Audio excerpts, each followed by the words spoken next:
Hello, how's it going? My name is Adrian Egan. I'm a farmer here in Thumbeagh. I'm farming a 23-hectare farm with peatlands on it. We also have a mix of forestry and we're in suckler, organic suckler. We used to be in dairy. We got out of dairy about 15 years ago. My father decided to just go dry stock.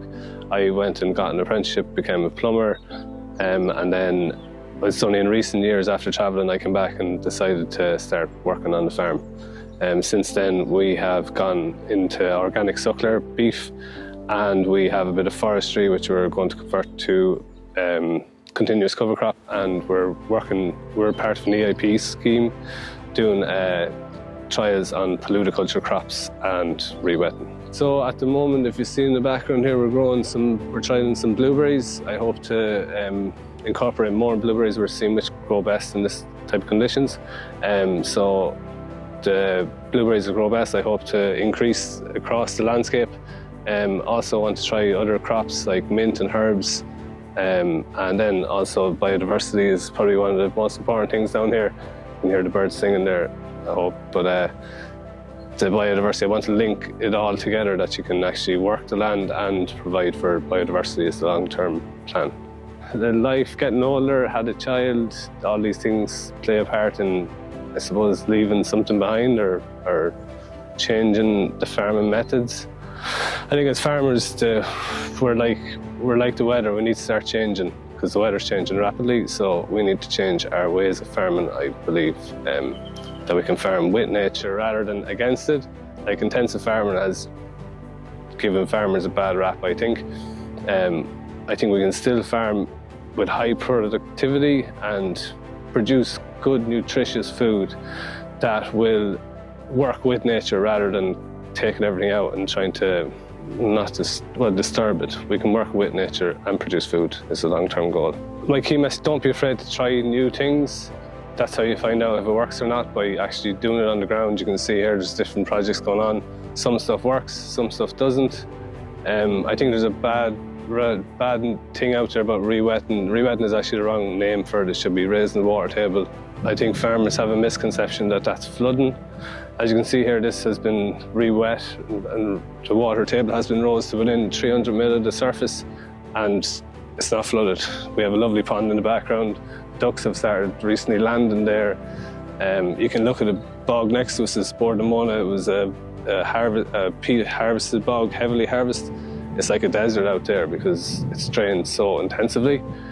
And by re-wetting it or raising the water table, you're actually allowing stuff to grow, which gives the soil structure, which benefits everything really. It benefits the soil, it benefits biodiversity, it benefits carbon, and so on.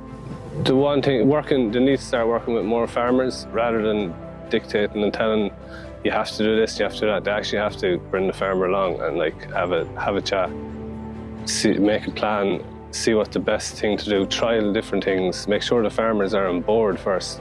I know there's a lot of hesitation at the moment with a lot of farmers afraid of flooding, but they need to just chat to the farmer, work out a system that's going to work for both farmer and the next door neighbour.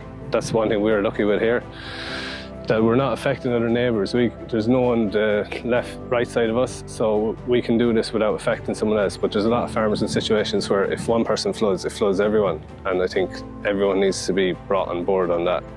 And you can raise the water table to a certain level and it's very little effects, negative effects I would say. If anything, it's positive effects by raising the water table. Just one short thing, my father, when he went into dairy, he spent 20 years draining this, and that's what they were advised at the time by the experts, or what we now know as probably the department. But now we can actually raise the water table and be productive on the ground, which I think is a massive part, big change in where we're going. And we can absorb carbon. That's probably the most important thing while doing all this. Working together with Teagasc and Green Restoration has been great. I've learned an awful lot in the past 3 years. Probably learned more in the last 3 years than I learned in 30 years of my life living on the bog. So that's a good thing. We're getting places like I said earlier, stuff is trial and error. Some stuff doesn't work and some stuff does work really well. I know I go back to the blueberries, but they're a win-win. We import €20 million worth of blueberries a year. like, and we can actually grow them on peatlands. So it makes so much sense to increase the potential there. Just do it, like, don't be afraid to try stuff. That's the one thing I'd say. I was hesitant at the start because it was such a big transition. There was a few conversations with my dad. He spent so long draining it and I'm just going to block it back up. But we got there in the end, and now he can see the potential there as well. So it's my big key message was, don't be afraid to try something. Try it small and build on it. If it works, if it doesn't, change it.